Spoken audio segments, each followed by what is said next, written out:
दरवर्षी one day सेशनची वाट बघताय, कारण सेल्फ स्टडी अभ्यास झालेला आहे, सगळं डिटेलमध्ये केलेलं आहे.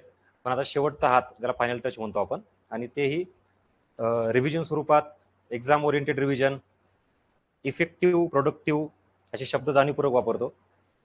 कारण रिव्हिजन सगळेच करतात दरवर्षी, जे जुने विद्यार्थी त्यांच्यासाठी सांगतोय. नवीन असतील त्यांचं पहिलंच वर्ष असेल. फक्त तुमच्यावर अशी परत ते वेळ येऊ नये की दरवर्षी हा शब्द. आता हा नेमका प्रॉब्लेम काय, की रिव्हिजन करताना परत काय चुका होतात, कुठल्या एरियावर रिव्हिजन केलं पाहिजे, किंवा रिव्हिजन करताना आधी स्वतःला काहीतरी माहिती पाहिजे स्वतःबद्दल, स्वतःच्या अभ्यासाबद्दल. आणि ते माहिती असेल तर कळतं रिव्हिजन कसं करायचं, काय चुकतंय. नाहीतर दरवर्षी तुमच्यापैकी आता जे जुने विद्यार्थी आहेत, रिव्हिजन किती वेळा केलं असेल ना. बरं, आजही मी जे सांगणार आहे हे वेगळं काय आहे का? तुम्ही याच्या आधी वाचले ना, आता परत तेच करणार आहेत. मग पुन्हा तीच परीक्षा, तेच वर्ष, तोच सिलेबस, तोच सब्जेक्ट. काहीतरी चुकतंय आणि मग याच गोष्टी आपल्याला बाहेर काढायच्यात. आणि त्यासाठी काय आहे, आता कळालं? म्हणजे अर्थनीती पॅटर्न हा थोडा वेगळा का आहे, कारण आता इथं आलो मी आणि लगेच पटापट सगळे टॉपिक रिवाइज केले. करू का सुरू लगेच? राष्ट्रीय उत्पन्न, दारिद्र्य, बेरोजगारी. आता पहिला अर्धा तास काय करायचं, 1 तास धरून चाल, अर्धा ना 1 तास, अशा स्वरूपातील काही गोष्टी असतील ज्या तुम्ही फर्स्ट टाइमच स्वतःबद्दल जाणून घ्याल, बरं का, माझ्याबद्दल नाही, काय स्वतःबद्दल. त्यामुळे वही पेन काढायची, आता ब्लँक वही घ्या, काय ब्लँक पेज, ऑनलाईन ऑफलाईन. फार आतुरतेने वाट बघत होते ना वन डे रिव्हिजनची. आता पहिला 1 तास तुम्हाला त्या आतुरतेच्या पुढे नेऊन, ज्यासाठी खरंच वाट बघताय तुम्ही किती दिवसापासून, तो पंच तुम्हाला मिळेल आता, सगळ्यात महत्वाचा. चला, ऑनलाईन तयार आहे सगळे? Hello hello. हा, आता काय करायचं माहिती, तुमच्या समोर काही क्वेश्चन असेल, तुम्ही पूर्ण क्वेश्चन लिहायचा नाही अजिबात, फक्त काय करायचं, आन्सर लिहायचं. म्हणजे आन्सर कीच्या फॉर्मॅटमध्ये. आता एक नंबर टाकायचा वाटला तर सुरुवातीला 1 2 3 4 असा 10 पर्यंत 15 पर्यंत नंबर टाका. 15 क्वेश्चन आहेत असं समजून घ्या, 15 क्वेश्चन. त्याच्या पुढे डॅश करायचं, रिकामी जागा सोडायची, आणि त्याच्या पुढे काय लिहायचं, उत्तर. मग पुढे आता जे काही पर्याय असतील तुम्हाला ते आन्सर लिहायचे त्याच्या पुढे.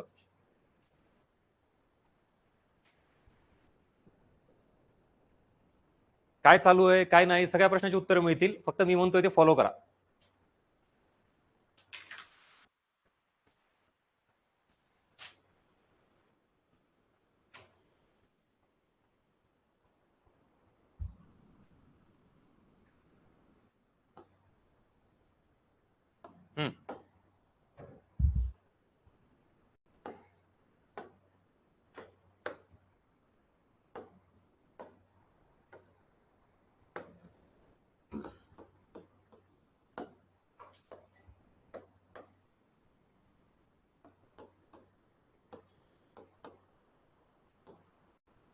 प्रॉब्लेम काय नेमका, अभ्यास भरपूर करतोय तरी मार्क येत नाही. त्याच्यामध्ये मी 2 कॅटेगरी केली. ज्याचा अभ्यास नाही किंवा अभ्यास केला नाही, काहीच नाही, तर मला सांगा मार्क वाढतील का? नाही, त्याला मी जबाबदार नाही. अभ्यासच नाही तर मार्क कुठून येणार ना, पहिला मुद्दा. दुसरा, आता मॅक्झिमम विद्यार्थी कुठल्या कॅटेगरीमध्ये आहेत, अभ्यास करूनही मार्क येत नाहीत, रिव्हिजन करूनही मार्क येत नाहीत, सोर्स बदलले, काय सगळं केलं पण तरी मार्क येत नाहीत. तर मग आता काय करावं लागेल आपल्याला, ऍक्च्युअल प्रॉब्लेम फाइंड आउट करावं लागेल. मी नेहमी म्हणतो तुम्हाला, डॅमेज कंट्रोल. काय डॅमेज झालंय, कुठं डॅमेज झालंय, किती डॅमेज झाले, हे फाइंड आउट केल्याशिवाय तुम्ही सोल्युशन कधी शोधणार ना. त्यामुळे आधी काय करावं लागेल आपल्याला, प्रॉब्लेम फाइंड आउट करावं लागेल. नेमका प्रॉब्लेम काय आहे अभ्यासामध्ये तो आहे. त्याच्यानंतर याला तुम्हाला फक्त प्रॉब्लेम फाइंड आउट करून सोडणार नाही, काय देणार आहे, सोल्युशन देणार. आणि आता पहिल्यांदा आपण प्रॉब्लेम कडे जाऊयात. चला, ऑनलाईन तयार आहेत? एकदा कन्फर्मेशन द्या पटकन, म्हणजे मला सुरू करता येईल टास्क. आणि आता सगळे एकदम ग्राउंड लेवलला यायचं. शून्य आधारित अर्थसंकल्प कन्सेप्ट माहिती का, झिरो बजेट मांडायचं.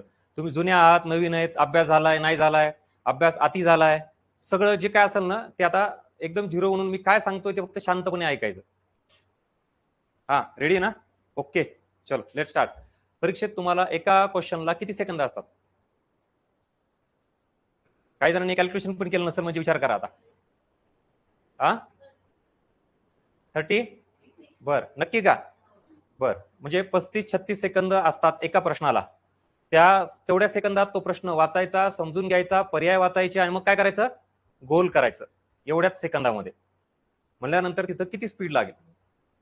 हा, आता ह्याच्यातही प्रत्येकाची ग्रास्पिंग पॉवर वेगळी, त्यानंतर प्रश्नाचं स्वरूप वेगळं. काही प्रश्न लेंदी असतो, तो नक्कीच 35 नाही 45-55 सेकंदात सुद्धा सुटत नाही, बरोबर. मी फक्त जीएस बद्दल बोलतो, मॅथ रिजनिंग बद्दल नाही, इकॉनॉमिक्स बद्दलच. काही प्रश्न 4-4 स्टेटमेंटचे असतात आणि कन्सेप्च्युअल, अंडरस्टँडिंग, ऍप्लिकेशन, इंटरलिंकिंग असा बराच प्रकार असतो आणि त्याच्यानुसार ते वेळ खाऊ असतं. त्या प्रश्नाला ठीक आहे.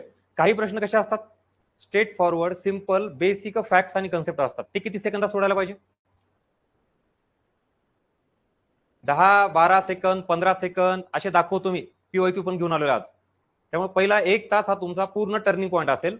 जी इम्प्युरिटीज आहे ना, ती इम्प्युरिटी दूर करू आपण आधी. सगळ्यात महत्वाचं पहिल्यांदा तुम्हाला हे सांगत होतो मी की फक्त कंटेंट म्हणजे सब्जेक्टवर होल्ड, कन्सेप्ट, फॅक्ट्स, करंट यावर रिझल्ट येत नाही. त्यासोबत काय पाहिजे, स्पीड आणि अॅक्युरेसी. कारण परीक्षेमध्ये वेळ कमी आहे, त्या कमी वेळेत आपल्याला सॉल्व्ह करायचं म्हणल्यानंतर 2 प्रकारचे प्रश्न आहेत. एक जास्त टाइम कन्झ्युमिंग, तिथं तुम्ही कमी वेळ देऊन चालत नाही. जास्त स्टेटमेंट आहेत, खूपच इंटरलिंकिंग, खूपच समजून घ्यायचं, तिथं वेळ लागणार. तिथं तुम्ही 35-36 सेकंद म्हणणार का, नाही. ऑब्व्हियसली 40-45 सेकंद पर्यंत आयोग वेळ घेणार. पण असे काही प्रश्न आहेत जिथं 10-12 सेकंद, 15 सेकंद भरपूर झाले. आपला प्रॉब्लेम काय माहिती का, साध्या प्रश्नालाही आपण 36 घेतो, अवघड प्रश्नाला 56 घेतो आणि मग शेवटी काय होतं, एकदम वेळ कमी आणि प्रश्न जास्त. मग काय, डायरेक्ट 180 स्पीडनं पळायचं, काही गोल करत सुटायचं आणि मग त्यामुळं काय होतं, चुका जास्त होतात, बरोबर ना. ठीक आहे. सो आता सांगायचा हा मुद्दा, सगळा बॅकग्राऊंडचा पार्ट एवढा होता की मी आता एक एक प्रश्न तुमच्या समोर आणेल. त्या प्रश्नाला वेळ फक्त किती द्यायचा, 15-20 सेकंद, 25 सेकंद एवढाच. मी 36 सेकंद देणार नाही. आणि तुम्हाला काय प्रश्न लिहायचा नाही, काय नाही, फक्त वाचायचं आणि उत्तर द्यायचंय. आता कळालं का, रेडी रेडी सगळे, करू का सुरू. वेळ खूप कमी असेल, पटकन द्यायचं उत्तर, तर त्याला अर्थ आहे. चलो, सेल्फ इव्हॅल्युएशन टेस्ट. पहिला आहे फॅक्टचा एरिया सगळा, जे की तुम्हाला किती पार्ट आहेत काय ते बघायचं आपल्याला. युअर टाइम स्टार्ट नाव. चला, पहिला प्रश्न. डायरेक्ट पर्याय क्रमांक लिहायचा, 1, 2, 3, 4, दुसरं काहीच लिहायचं नाही. हा, चला नेक्स्ट क्वेश्चन. वेळ एवढाच असणार बरं का, अजिबात जास्त नाही. 10-12 सेकंद खूप झाले अशा प्रश्नाला तर. नेक्स्ट. आणि प्रत्येकाने उत्तर द्या, त्याशिवाय याचा अर्थ नाही काही तुम्ही ज्यासाठी आलायत ते. चला, सेकंड क्वेश्चन, फास्ट मध्ये. चल, नेक्स्ट क्वेश्चन. उत्तर लिहा सगळ्यांनी, अपेक्षित आहे तिथं. हा,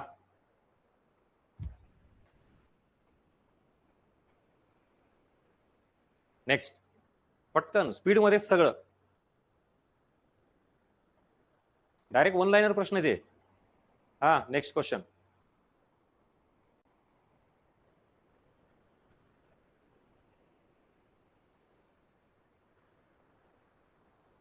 नेक्स्ट, पटकन, एकदम वन लाइनर.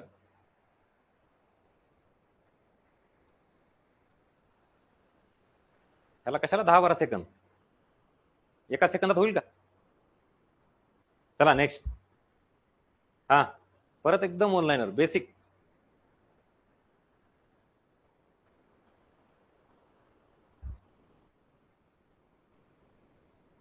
चला नेक्स्ट. हा,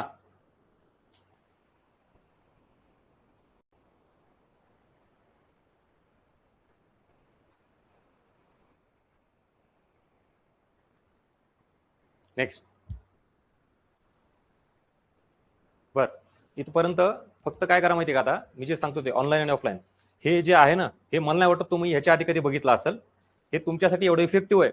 तुम्ही फक्त मला तिसऱ्या दिवशी जे आपले 3 दिवस सेशन आहे ना, ते झाल्यानंतर आवर्जून मला सांगा की तुमच्यात काय बदल झाला. हे टास्क तुम्ही करणं अपेक्षित आहे. वही पेन घ्या, बाजूला उत्तर लिहा, चुकू द्यात. मी म्हणतो तुम्हाला समजा 20 प्रश्न असतील, 20ला 20 चुकू द्यात, हरकत नाही. ते इथं आयोगात चुकताय म्हणून वर्ष वाया जात आहेत. त्यासाठी तुम्ही बॅच लावली ना.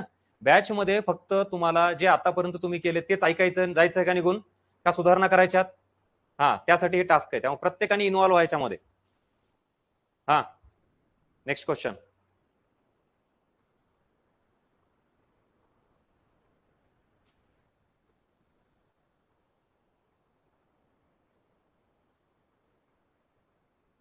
हा नेक्स्ट. एकदम ऑनलाईनर.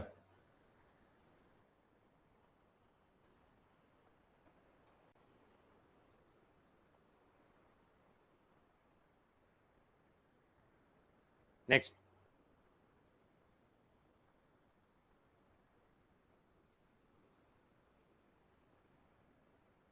झाले का? हे सगळे कशाचे होते? फॅक्ट बेस्ड काही क्वेश्चन होते. मी आता याचं उत्तर आताच सांगणार नाही. One more turn. आता कशाची आहे? कन्सेप्टची बाजू. आता ती बघून आपण किती तयार आहेत त्याला. हेडिंग टाका किंवा ते आता सिक्वेन्स बदला. हा झाला एक सेट झाला. पहिला सेट किती क्वेश्चन होते? जे काय असतील ते त्याला अंडरलाईन रेश करा, पूर्ण सेपरेट त्याला हे करा. आणि आता दुसरा एरिया, आणि तिथून पुढे नंबर टाका. वाटलं 5, 6, 10 नंबर टाकून ठेवा. 1, 2, 3, 4 कन्सेप्टचे पुढचे. म्हणजे पुन्हा काय करायचं आपल्याला? आन्सर की लागणार आहे पुन्हा. मग स्कोर चेक करायचा. कशाचं उत्तर तुम्ही काय दिलं मला बघू द्या. झालं का? तयार आहेत? हा, इथून पुढचे याला लिहा उत्तर. आता चला, याला थोडे सेकंद वाढवतो मी, थोडे, जास्त नाही.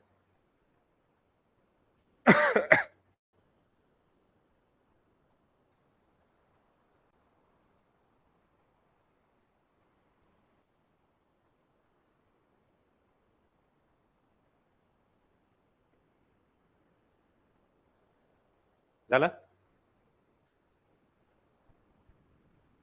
हा, नेक्स्ट पुढचा प्रश्न.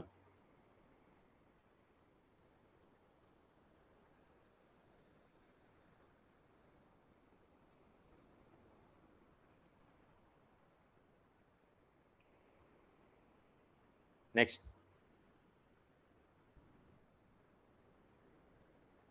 हा,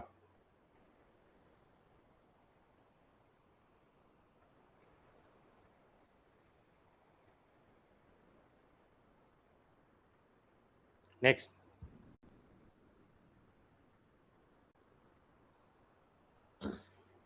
पुढचा प्रश्न. हा,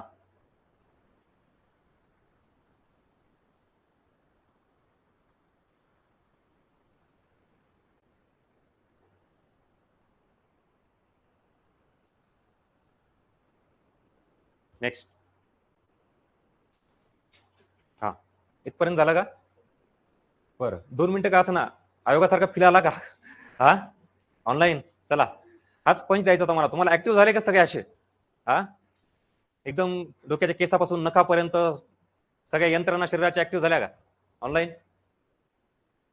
हेच हेच हे तुम्हाला द्यायचंय मला. या फेज मध्ये आल्याशिवाय रिझल्ट येत नाही. आणि आता या फेज मधून आपल्याला आता उत्तर किती बरोबर आहेत काय नाही हे चेक करायचंय. ते अजून पुढं अजून काय सरप्राईज आहे तुम्हाला?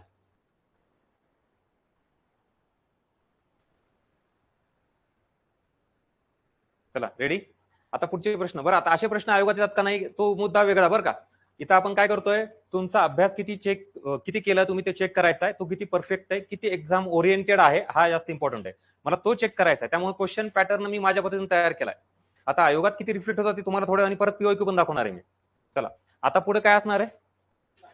काहीच नाही, एक वाक्य असेल, तुम्हाला तिथं लिहायचंय प्रश्नाचा नंबर, चूक किंवा बरोबर, एवढंच लिहायचंय. आता आता तिथं काय 1, 2, 3, 4 नंबर असणार आहे. पुढचा पॅटर्न कळाला का? चलो, लेट स्टार्ट. ते पण पटकन लिहायचं. हा, चला, 1, 2, 3 पटकन. आता 1 च्या पुढे लिहायचं चूक की बरोबर, 2 च्या पुढं, 3 च्या पुढं, हे तुमचे उत्तर असणार आहेत. एक एक वाचा आणि चूक बरोबर लिहा त्याच्या पुढं. Statement correct or wrong.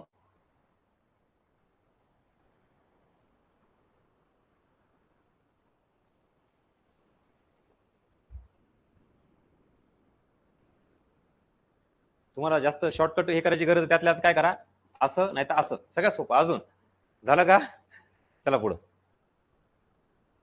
Same, परत चूक की बरोबर, पुढचे 3 स्टेटमेंट. चला, ऑनलाईन.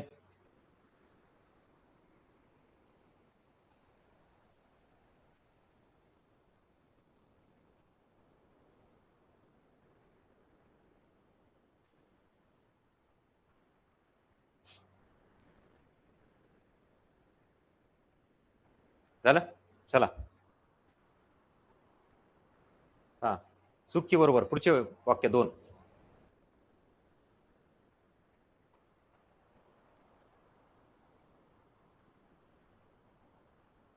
फास्ट.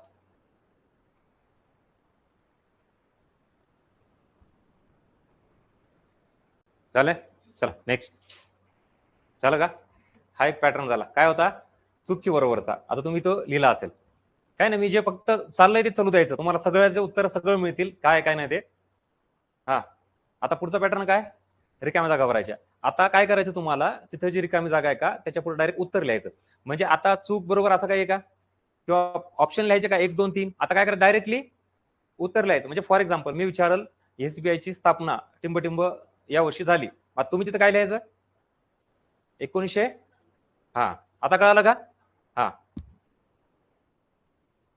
चला लिहा, रिकाम्या जागा भरा.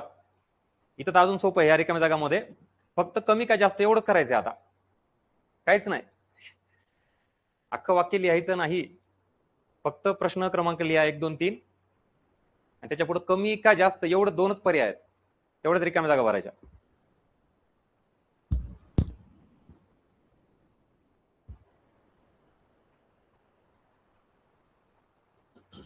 झालं? चला नेक्स्ट. हा, रिकाम्या जागा भरा. इथं काय भरायचंय? वर्ष भरायचे. वर्ष. कळालं ना? हा,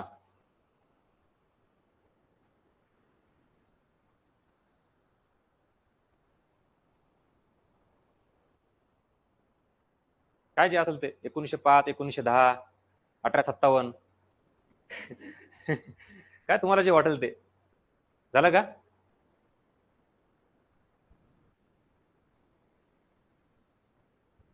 प्रत्येकाने हे करा. मी परत सांगतोय, आपण ज्याच्यासाठी इथं आलोय, वेळ देतोय, ही ऍक्टिव्हिटी करून घेण्यामागे उद्देश आहे माझा काहीतरी. जे आजपर्यंत नाही झाला बदल ना, तो बदल दिसल. पण नियम अटी लागू हे फॉलो केल्यानंतर. फक्त ऐकत बसायचं नाही. आता भरल्या का रिकाम्या जागा? चला परत भरा रिकाम्या जागा. आता इथं काय भरायचं? आधी पॅटर्न समजून घ्या. आता इथं काय वर्ष नाही त्यांचे टाकायचे. ते जे कर्ज देतात ना, 2 पर्याय, शॉर्ट टर्म की लॉंग टर्म, एवढंच बस. जसं तिकडे काय होतं, कमी आणि जास्त जीडीपीच्या वेळेस. इथं शॉर्ट टर्म आणि लॉंग टर्म, अल्पकालीन दीर्घकालीन, बस 2च पर्याय आहेत. 3 संस्था आहेत, त्यांच्या संबंधित पर्याय.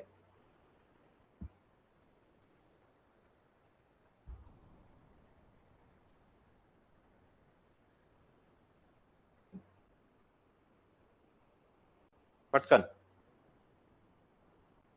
नेक्स्ट. हा, आता रिकाम्या जागा इथं भरायच्यात. तर काय ही म्हणजे हे वाक्य ह्याच्या पुढं तो कुठल्या प्रकारच्या तुटीचा प्रकार येतो ती तूट लिहायची. सेम हे पण म्हणजे कुठली तूट, हे वाक्य म्हणजे कुठली तूट, म्हणजे अर्थसंकल्पित तूट, राजकोषीय, महसुली, भांडवली, माहिती ना. बस हे वाक्य दिलंय, ह्या वाक्याचा नेमका अर्थ काय, म्हणजे हा फॉर्म्युला आहे, त्याच्या बेसिसवर तूट लिहायचं. चला लिहा, फक्त तुटीचं नाव लिहायचं.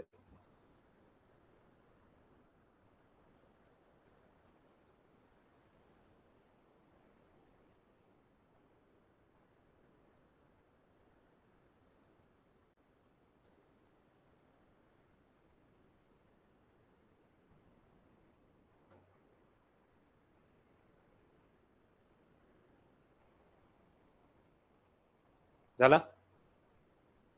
चला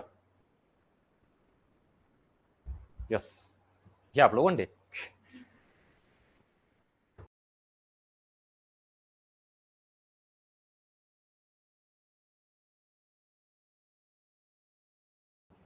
बर, आता जे काय आहे लॉक झाले. आता आन्सर की झाली, तुम्ही बाहेर आले एक्झाम हॉलच्या. आणि आता या इकडं. यस, बघा इकडं. हा जो सगळा प्रकार होता आता जो आपण घेतलाय, तो यासाठी होता की फाइंड आउट द प्रॉब्लेम. पहिल्यांदा वन डे रिव्हिजन मध्ये आपण ज्यावेळेला येतो तेव्हा आल्यानंतर लगेच टॉपिक सुरू करून पुढे जाणं. मग ह्याच्या आधी पण तुम्ही टॉपिक केलंय, कन्सेप्ट केले, सगळं तेच आहे ना. प्रॉब्लेम काय आधी आपण फाइंड आउट करून घेऊ. पहिलं वन डे असं असेल की जे तुम्हाला प्रॉब्लेम तुमचा फाइंड आउट करून देतोय, ऍट द सेम टाइम त्याला सोल्युशन काय आहे ते. आता इथं या बाजूने आपण काय ते आताच जस्ट बघितलंय ते उत्तराच्या बाजूने बघू आणि मग ह्याच्याकडे जाऊया. हा ठीक आहे, चल एक एक एक एक स्टार्ट करा. आता तुम्ही काय उत्तर दिलंय आणि याचं उत्तर काय आहे बघा.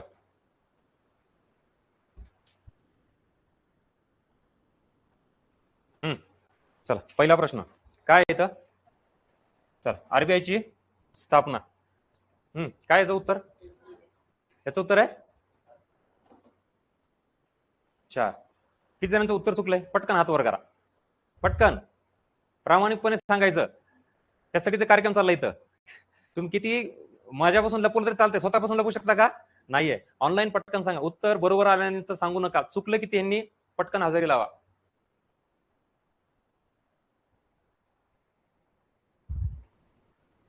पहिल्याच प्रश्नाला क्लीन बोर्ड झाले का? हा मग आता तर कुठं सुरुवात आहे. अर्थात ती पॅटर्न काय आहे, जे म्हणजे तुम्ही जे उत्साह आतुरता असते ना तुमची, ती यासाठी असते की ऍक्च्युअल आयोगाला काय पाहिजे हे तुमच्या समोर मी मांडून ठेवणार आहे आणि मग बघा तुम्हाला काय कॉन्फिडन्स येईल. आता याच्यात आरबीआय पटकन आणि स्थापना 1935 आणि 1935 तीन ऑप्शन 1935 आहेत. पटकन घाई गडबडीत आपण निवडतो. त्यातल्या त्यात मार्च जुलै किंवा हे सगळे ओळखीचे आहेत. का ओळखीचे आहेत? तुम्ही जर नीट बघितला तर आरबीआयचा कायदा कधीचा आहे, आरबीआयचं राष्ट्रीयकरण कधीचं आहे, बँकिंग रेग्युलेशन ऍक्ट कधीचा आहे. मग हे सगळे जर ओळखीचे आहेत तर मग तिथं फक्त ओळखायला चाललो का? नाही, सगळे पर्याय ओळखीचे म्हणावं. चलू द्या पुढं. ह्यासाठी चाललोय का? आणि आयोगाचे फक्त थोड्या वेळ अजून पुढे वेट करा. आयोगाचे पीओके दाखवतो तुम्हाला. हे ज्याला वाटतं सर असं कुठं असतं का, थोडं थांब. कसं असतं मी सांगतो की ह्या सगळ्या गोष्टी आपल्या समोर आल्या नाहीत म्हणून अर्धवट कार्यक्रम चाललाय. हा प्रश्न चुकण्यासारखा होता का? आयुष्य पणाला लागतं का नाही? आयुष्य इतके वर्ष अभ्यास केलेलं आहे का? आरबीआयची स्थापनाच नीट माहित नाही अजून. कशी अवस्था आहे बघा. हा झाला एक प्रश्न. आता संख्या मोजा किती प्रश्न चुकतात तुमचे. दुसरं काय? ही एसबीआयची स्थापना. चला पटकन काय आहे? 1955 55 आणि 55. आता काय आहे माहितीये का? सगळं माहिती आहे 55, पण नेमकं 55 किती आहे? आता ह्याच्यात पण याचं उत्तर काय? 4. किती जणांचं उत्तर चुकलंय? पटकन हात वर करायचं. मोठी संख्या आहे. का बरं? कॅज्युअलनेस. लक्षात घ्या, ह्या सगळ्यातून तुम्हाला आता तर कुठं सुरुवात झाली आहे. 3 कॅटेगरी काढलेली मी विद्यार्थ्यांची, 3. आणि ते एवढं परफेक्ट अनालिसिस मिळलं तुम्हाला की तुम्ही कुठल्या कॅटेगरीमध्ये आहेत हे एवढं गरजेचं आहे का? तुम्हाला असं वाटत असेल की सर हे फार किचकट आहे, परीक्षेची डिमांड आहे तर करावं लागेल ना. आपल्या मनावर अभ्यास करायचा का? तसं करत असाल तर मग पोस्ट तुम्हाला लगेच मिळणार नाही. आयोगाला काय पाहिजे त्याच्यानुसार बघा. म्हणजे 55चे 3ही पर्याय आहेत. आता ऍक्च्युअल याचं उत्तर काय? बर नक्की झालं का? आता थांबा जायचंय, पुढे जायचंय. या इकडं. हा अग्रणी बँक.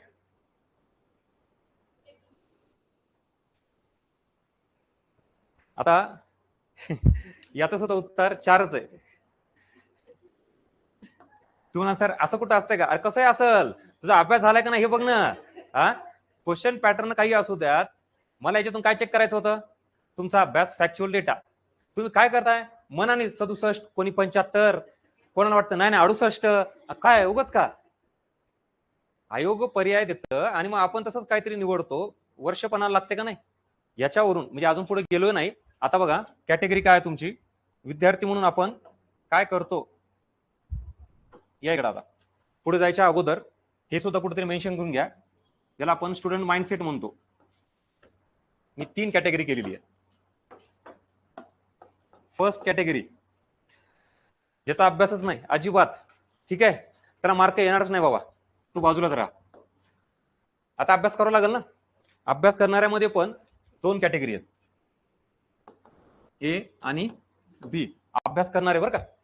अभ्यास जे करतायत त्यांना असं वाटतं की सर नाही जरा थोडा वर झालाय, सुपरफिशियल झालाय, ती ए कॅटेगरी आहे.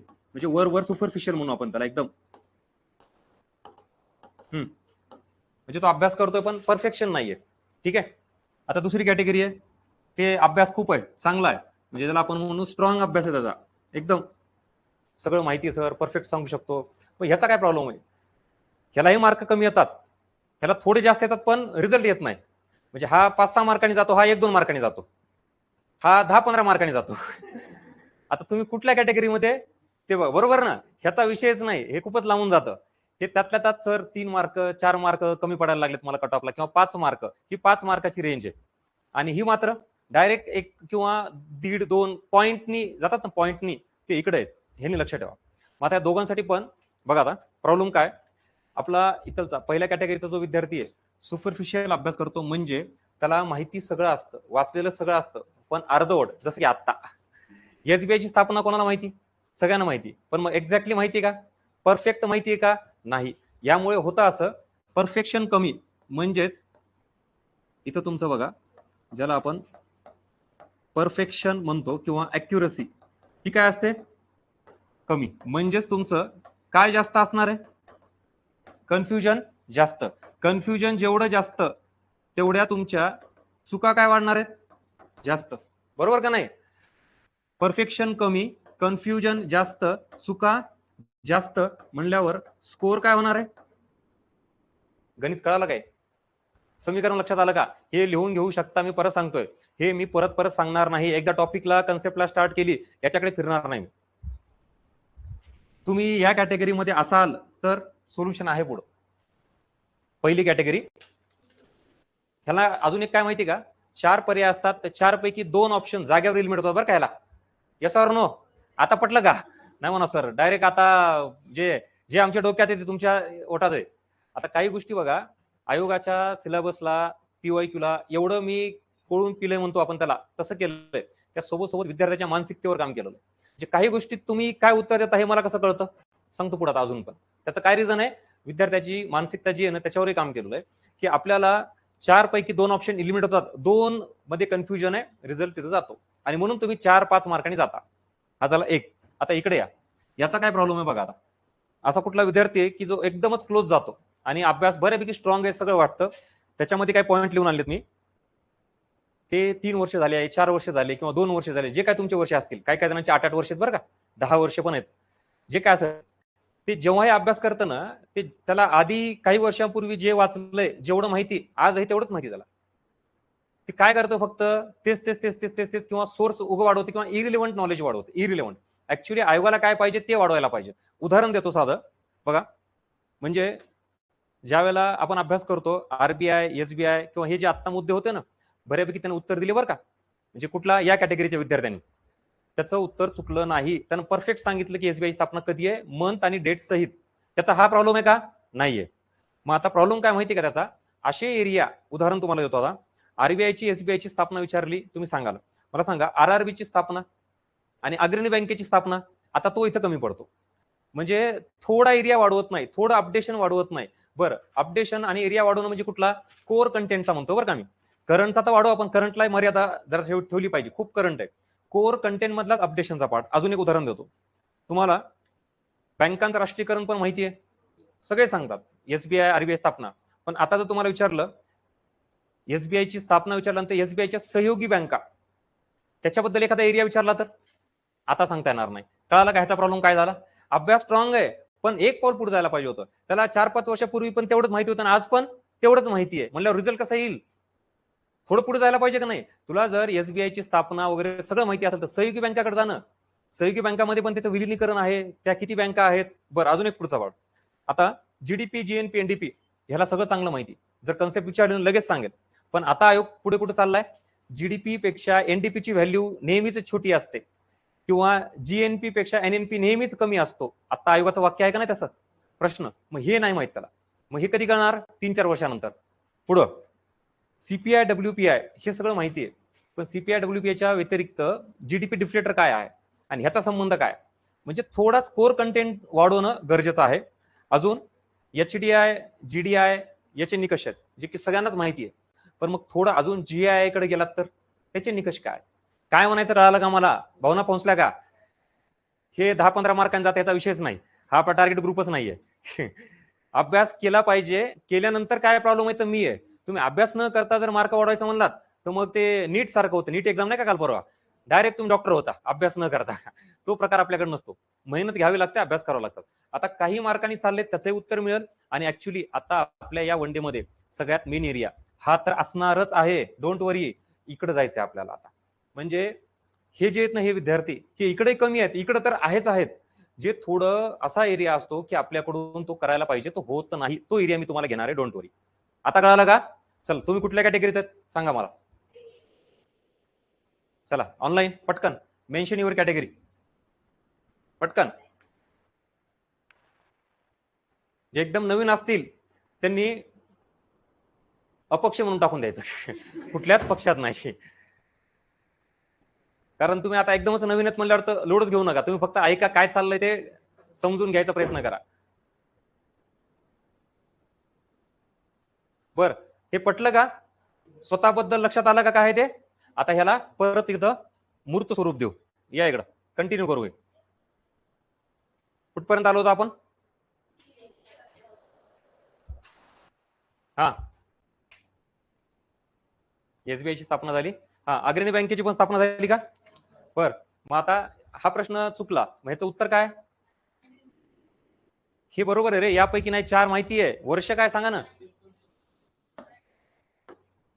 हा, आता ज्याला सांगता येत नाही ते म्हणजे कुठली कॅटेगरी माहिती का? बी वाले.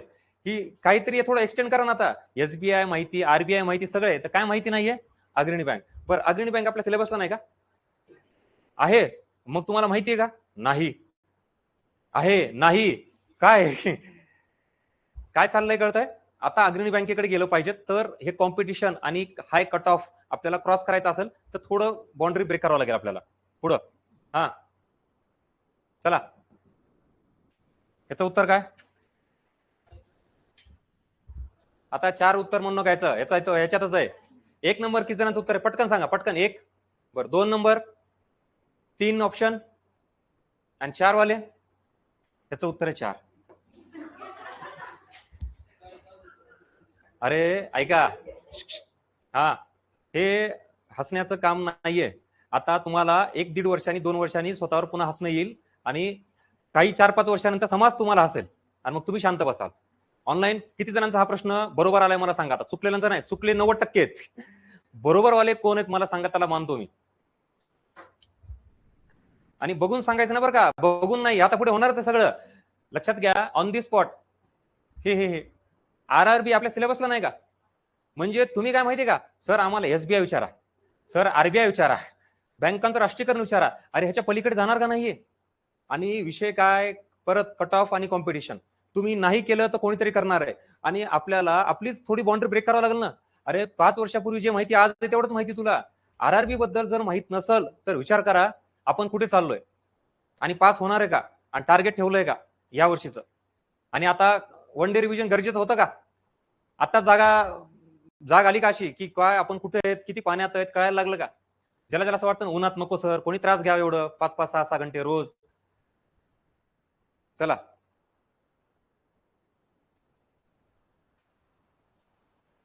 हा, काय याचं उत्तर? 4 आहे माहिती रे. अरे आता याचं उत्तर सांगा. हा, ही एकमेव अशी आहे की हिचं काय झालंय, अगोदर अध्यादेश, राष्ट्रपती अध्यादेश, त्याच्यानंतर त्याचा 76 ला कायदा. मग हे कधी कळणार? फर्स्ट आन्सर की आल्यानंतर कळणार. मग घरी आल्यावर 1 वर्ष वाया गेलेलं असते तोपर्यंत. बरं, हा प्रश्न अवघड होता का? तरीही आपला चुकला म्हणजे विचार करायसारखी गोष्ट आहे. नेक्स्ट, चला, आरबीआयचं राष्ट्रीयकरण. आता यापैकी नाही असा पर्यायच नाहीये. हा, पटकन. 1 नंबर, 2 नंबर, 3. याचं उत्तर आहे 3. अर्धवट माहिती असणार आहे असे याच बाहेर जातील. बरं, याच्यातून लगा इकडे घ्या, ऑनलाईन आणि ऑफलाईन ज्यांचे प्रश्न चुकतायत ते लगेच डिप्रेशन मध्ये जातील बरं का. हा, विषय काय, हे घ्यायचंय का नाही घ्यायचं, ते बाहेर आलं पाहिजे का नाही. तुम्ही किती अभ्यास केलाय आणि तो किती परफेक्ट केलाय हे जर तुम्हाला आज नाही कळालं तर आयोगात कळतं ना, आणि वर्ष वाया जातं. त्यासाठी हा पॅटर्न लक्षात घ्या. त्यामुळे ह्याच्यातून पॉझिटिव्हिटी काय घ्यायची, चुका आपल्याला इथं कळतायत, आयोगात नाही. चला, याचं उत्तर काय? नाही म्हणून, हा कायद्याचा मी पहिल्यांदा ऐकलाय म्हणून. काही जणांची अशी पण अवस्था असेल. 48. 1 नंबर किती जणांनी लिहिले पटकन? 2. म्हणजे बरोबर ट्रॅप मध्ये अडकलेत. याचं उत्तर आहे 4. मार्च 19 49. आणि इथं मार्च आहे, 1 नंबर वाले ट्रॅप मध्ये अडकले का, पण पुढे काय आहे 48 आहे. चला नेक्स्ट. हा पटकन.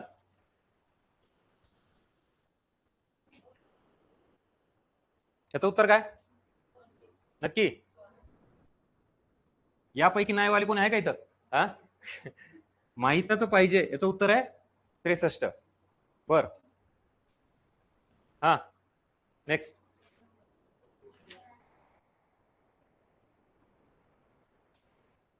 एक नंबर वाले आहे का कोणी? नाही. 2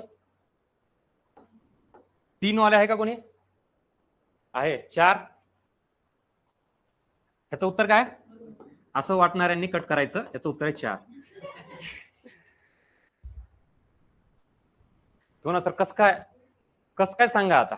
हा आता कळालं. फर्स्ट आन्सर की आली, नापास झालात. आता कळालं. विचार करा, हा कॅज्युअलनेस हा तुम्हाला घातक ठरतोय. हा प्रश्न सुद्धा अवघड होता का? बरं, आउट ऑफ बॉक्स प्रश्न आहे का?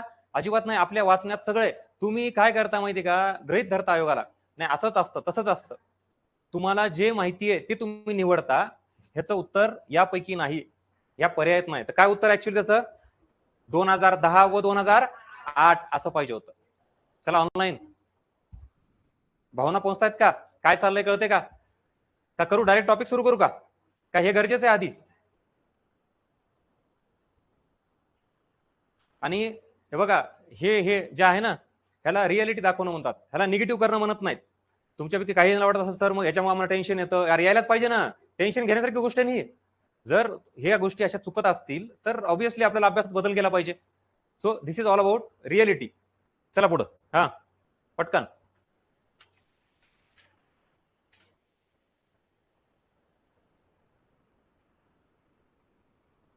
एक वर नाही. याचं उत्तर आहे असं वाटणाऱ्यांनी परत एकदा कट करायचं. आणि याचं उत्तर काय? 1 आहे. वरील सर्व वाले आहेत ना, त्यांनी नीट तेंडुलकर समिती केली नाही.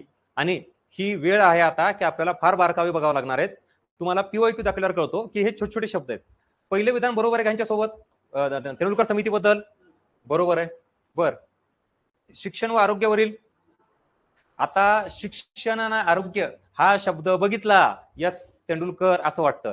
आता इथं अर्थनीती पॅटर्न सुरू होतो. याच्यातला सार्वजनिक खर्च नाही, वैयक्तिक खर्च, प्रायव्हेट एक्सपेंडिचर सांगितलं. मग ह्याला अभ्यास चांगला लागतो. मार्क का येत नाही त्याचं उत्तर मिळायला लागले का? प्रॉब्लेम आयोगाचा नाही, आपला आहे. प्रॉब्लेम इकॉनॉमिक्सचा नाही. आपण त्या दृष्टिकोनातून त्या टॉपिकला, त्या कन्सेप्टला, त्या फॅक्ट्सला बघतच नाहीयेत. काय जे सगळ्या महाराष्ट्राला माहिती, शिक्षण आणि आरोग्य हेच आपल्याला माहिती आहे. मग एक पाऊल पुढे जाऊन ज्या वेळेला हा एरिया तुम्ही कराल तेव्हा इतरांच्या तुलनेत मार्क वाढतील. काही विद्यार्थ्यांना तुम्ही बघा कट ऑफच्या पुढे 5-5, 8-8 मार्क जास्त असतात का? त्याचं कारण हे असतं, त्यांची क्लॅरिटी एवढी असते. आपल्याला तेंडुलकर एवढंच माहितीत काय? आरोग्य शिक्षण. आरोग्य शिक्षणावर काय सांगितलं हे नाही माहित. मग ते कधी समजून घ्यायचं? 5-6 वर्ष गेल्यानंतर बघू, मग जाग येते. तर ते 5-6 वर्ष वाचवण्याचं काम तुमचं इथं करतोय. ज्याला ज्याला असं वाटतं की ह्या येणाऱ्या प्री मध्येच ह्याच वर्षी प्री मेन्स काढून पुढे सरकायचंय, तर हा माइंडसेट तुम्हाला काय करावं लागेल? आत्ताच्या आत्ता राबवावं लागेल अर्जंटली. हा हे बरोबर आहे का? आता ह्याच्यात पण काय, विविध वस्तू गटासाठी विविध संदर्भ सांगितलेत, एकच संदर्भ नाही. त्यामुळे हे 2 चुकीचे आहेत. म्हणजे उत्तर काय येणार? फक्त 1. चला next.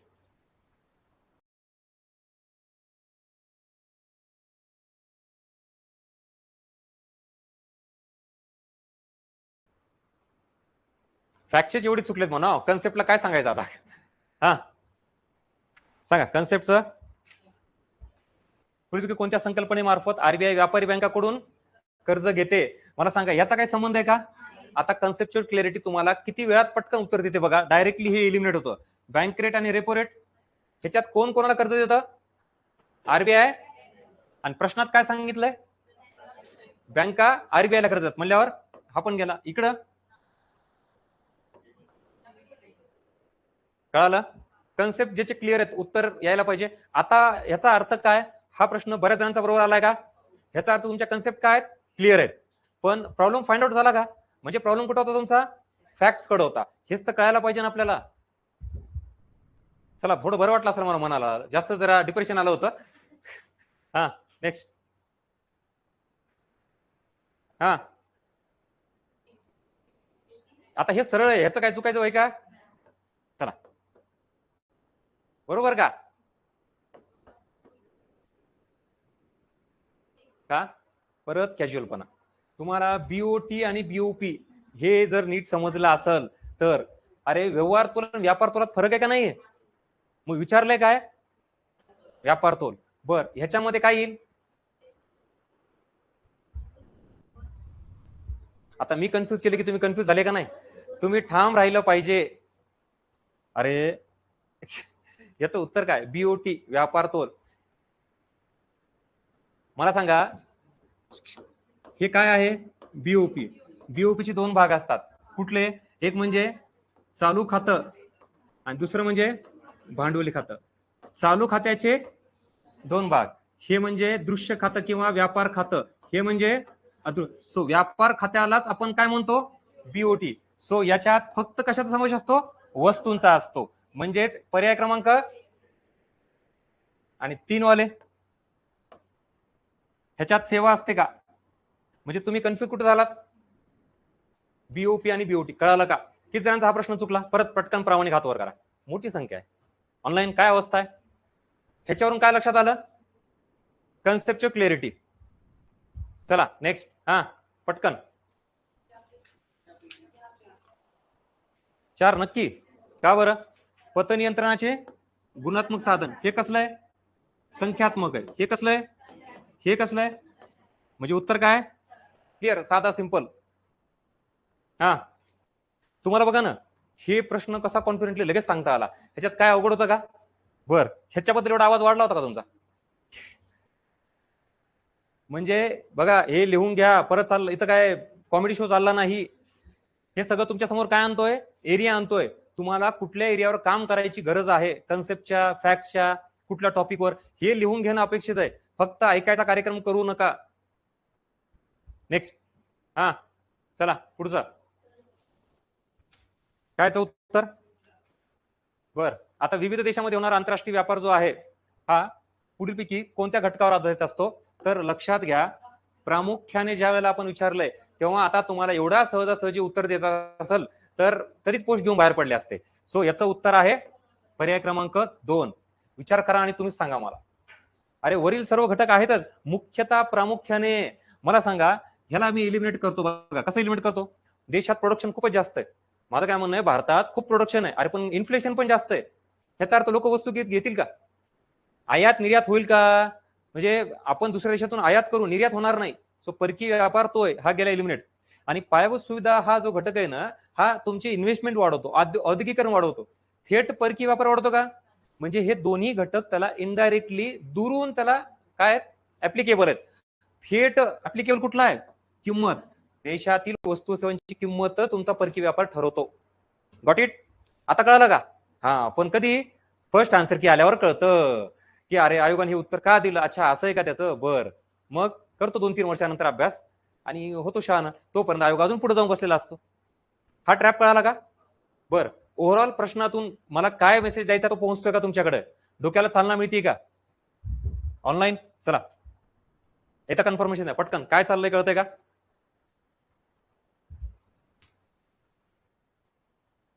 One day batch join केल्याचा हेतू साध्य होतोय का? तेच तेच तेच ऐकत बसायचं, वाचत बसायचं? हा,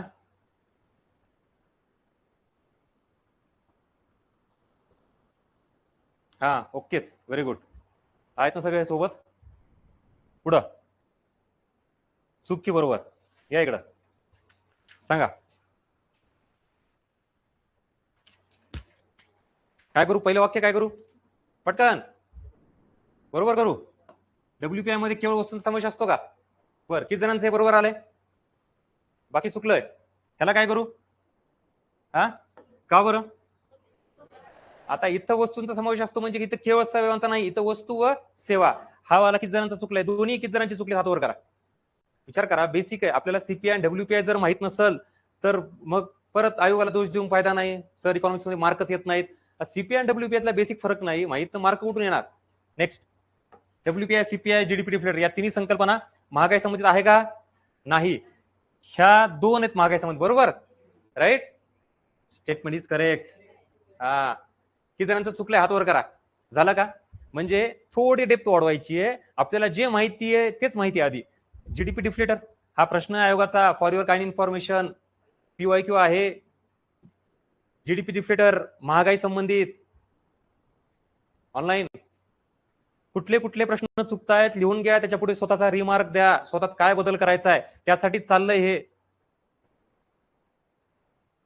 तुम्ही जर फक्त शांत ऐकत बसले, प्रश्नाचे उत्तर देत बसले तर त्याला अर्थ नाही.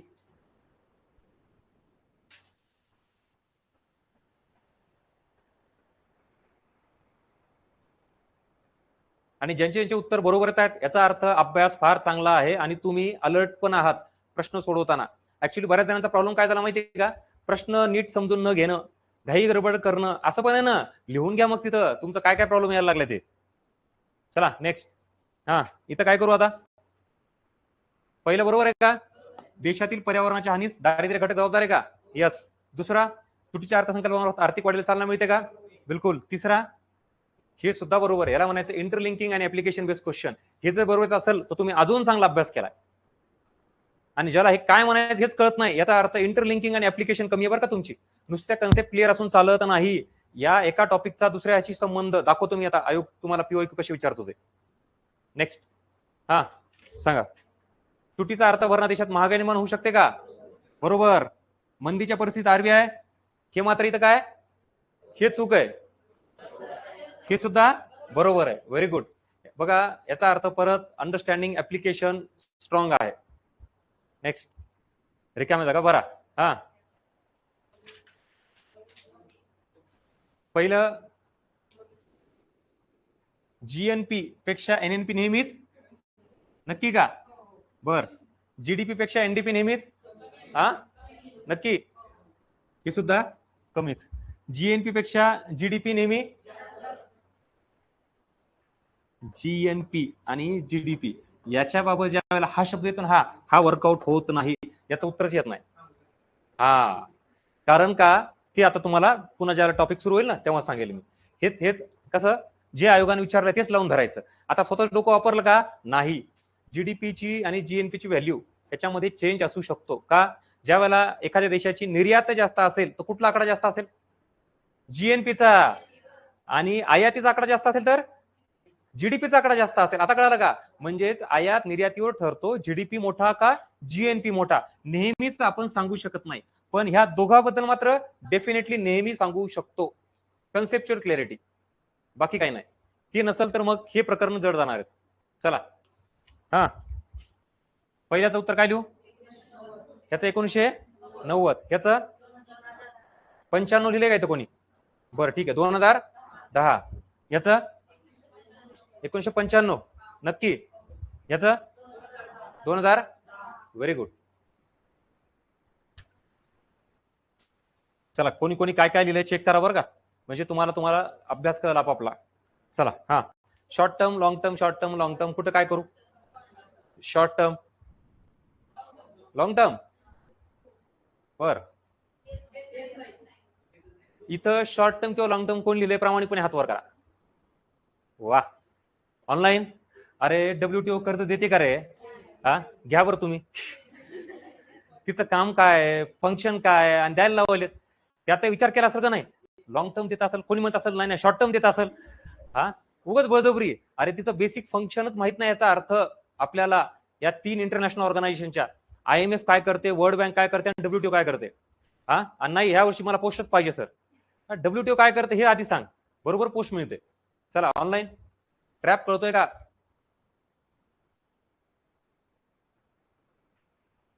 स्वतःचा प्रॉब्लेम लक्षात घ्या आणि आपल्याला खूप काही जास्त करायची गरज नाही. बेसिकच करायचंय, पण ते परफेक्ट करायचंय. हा, चला पटकन. हा, पहिला इथं काय लिहू? सरळ सरळ महसुली तूट आहे. हा, प्रभावी महसुली तूट, प्राथमिक तूट संपलं. राईट. वा. फॉर युअर काइंड इन्फॉर्मेशन, परत तोच मुद्दा येतो. रिझल्ट काढायचा असेल तर किती सिरियसनेस लागतो. म्हणजे ऐका, तुम्हाला अर्थनीती टेलिग्राम चॅनलवरचे प्रश्न जड जातात, आपला पॅटर्न जड जातो शिकवण्याला. का? कारण हे असं काहीतरी असतं. काय चूक तरी कळाली का नाही तुम्हाला? मला सांग, ह्याच्यात चूक आहे का काही? हे बरोबर तुम्ही उत्तर दिलं, मला मान्यच आहे. हे बरोबर आहे का? मुळात हा फॉर्म्युलाच वर्कआउट होत नाही, कुठलीच तूट निघत नाही, तरी तुम्ही तूट काढली म्हणजे तुम्ही किती ग्रेट आहे. मुळात हा फॉर्म्युलाच होत नाही. अरे अनुदान कशातून वजा करतो आपण? महसुली तुटीतून अनुदान वजा केलं की काय मिळतं? आणि तुम्ही हे अनुदान ह्याच्यातून मायनस केले आणि उत्तर काढलं म्हणजे ग्रेटच आहेत तुम्ही. आणि तुमचा अभ्यास हा ट्रॅप होता आणि त्या ट्रॅप मध्ये तुम्ही अडकलात. किती जणांनी याचं उत्तर लिहिलंय प्रामाणिकपणे हात वर करा. 99.99% ऑनलाईन. बर, ह्याचं काय? प्राथमिक तूट. ह्याचा अर्थ काय? तुम्हाला एक्झॅक्टली हे नाही माहित अनुदान कशातून मायनस करू, व्याज कशातून मायनस करू. बरोबर? प्रॉब्लेम लक्षात येत आहेत का? आणि अभ्यास खूप करतो सर, मार्कच येत नाहीत. कसे मार्क येत नाहीत? झालं.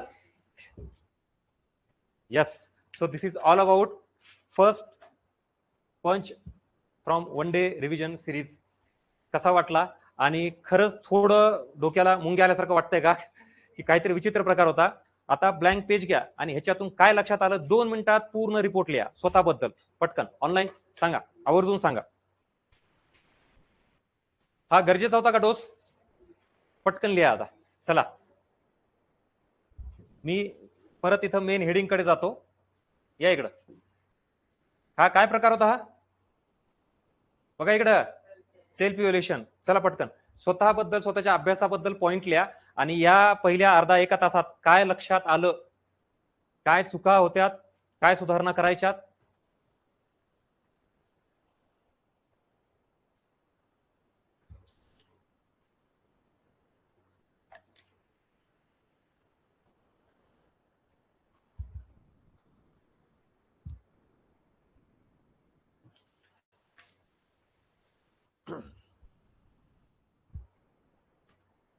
कसा बदल होत नाही बघू आपण, कसे मार्क येत नाहीत ते. फक्त 3 दिवस सोबत राहायचं कंटिन्यू आणि जे सांगतोय ते करायचं. आणि जे सांगतोय ते निगेटिव्हली घ्यायचं नाही, तर तुमच्यात बदल होण्यासाठी आपल्यात चुका काय आधी ह्या शोधाव्या लागतील. चला ऑनलाईन टाका, काय लक्षात आलं या सेशन मधून.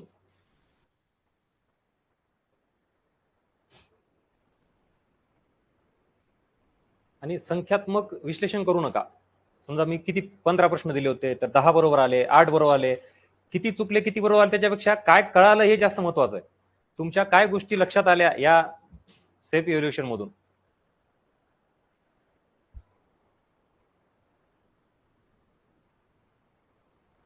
हा ऑफलाईन सांगा पटकन फास्ट, काय लक्षात आलं? बर, अजून? 4 पैकी 2 लिमिट होतात, 2 मध्ये कन्फ्युजन आहे. हा, अजून एक प्रकार तुमचा मला जाणवला, प्रश्न नीट समजून न घेणं. घाई गडबडीमध्ये WTI पण कर्ज देऊन टाकते, बळजबरीच उगच कोणी सांगितलं? हा, IMF वर्ल्ड बँक सोबत त्याला मध्ये घ्यायचं. म्हणजे लक्षात घ्या, अलर्टनेस. आपण जे वाचतोय ते व्यवस्थित वाचलं पाहिजे. त्याच्यानंतर अजून काय? कन्सेप्टचं अंडरस्टँडिंग सोबत ऍप्लिकेशन इंटरलिंकिंग ते. हा, मुख्यता प्रामुख्याने हा एक शब्द महत्वाचा आहे. एवढं सहज सोपं आहे का बरं? वरील सर्व. हा,